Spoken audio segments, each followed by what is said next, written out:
gelmezse gerek kesip gidin başını yaparım mürafiste.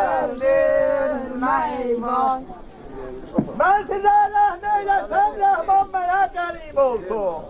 Bizi öldürürsen çeksen vermenin başını. Yok kan içinde kardeşimi.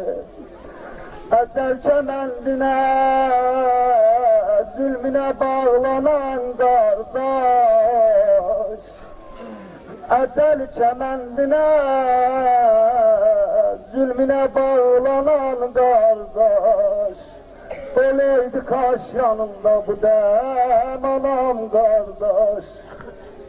Derende can başının üstünde okşayaydı seni.